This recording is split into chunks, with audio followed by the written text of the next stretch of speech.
রাজধানীর নয়াপল্টনে শারমিন একাডেমি নামে একটি স্কুলে শিশু শিক্ষার্থী নির্যাতনের ঘটনায় তোলপাড় বিভিন্ন মহলে। এই ঘটনায় অভিযুক্ত শিক্ষক ও প্রশাসনিক কর্মকর্তাকে আসামি করে মামলা দায়ের করা হয়েছে। পুলিশ বলছে তদন্তে দোষীদের বিরুদ্ধে আইনি পদক্ষেপ নেওয়া হবে।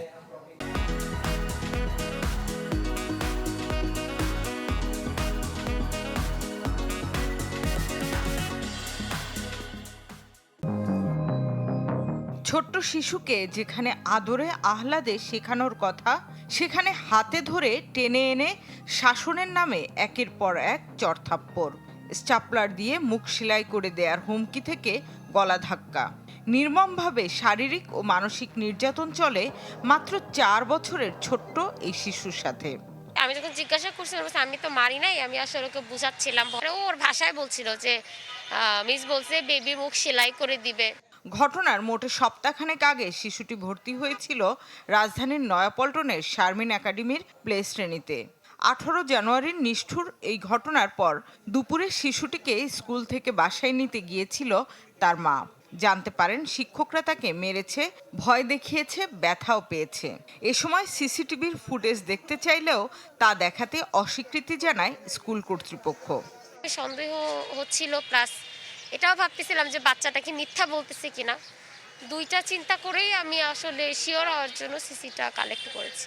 আমাদের কাছে বিভিন্ন রকমের কল আসছে, থ্রেট টাইপের। উনি আমাদের আইসিটি মামলা দিবে। নির্যাতনের ওই ফুটেজ ভাইরাল হলে পুলিশ প্রাথমিক তদন্ত শুরু করে। প্রতিক্রিয়ায় বিদ্যালয় বন্ধ করে দেয় অভিযুক্ত প্রধান শিক্ষক শারমিন জাহান ও তার স্বামী পবিত্র কুমার বড়ুয়া। বাচ্চা হয়তো দুষ্টামি করছে, বিদায় বাচ্চাকে হয়তো মারছে। ড্রয়িং করছিলাম, তারপরও ম্যামকে ব্যথা দেয়। সবারই তো একটা বাচ্চা আছে, তারা শাসন করতে পারতো, কিন্তু এইভাবে তো শাসন না, এটা তো নির্যাতন করা হলো। তবে অভিযোগের তীর যাদের দিকে, তাদের সাথে যোগাযোগের চেষ্টা করেও কথা বলা সম্ভব হয়নি।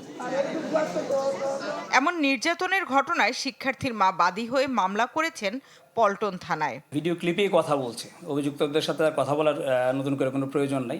মামলা হয়েছে এবং পরবর্তী যে প্রক্রিয়া, আসামি গ্রেপ্তার, তদন্ত এবং তদন্তের ভিত্তিতে আমরা যদি আরও কেউ সংশ্লিষ্ট থাকে বা যার যতটুকু দায় দায়িত্ব আছে সেটা নিরূপণ করে আমরা সেই অনুযায়ী চার্জশিট প্রদান করব।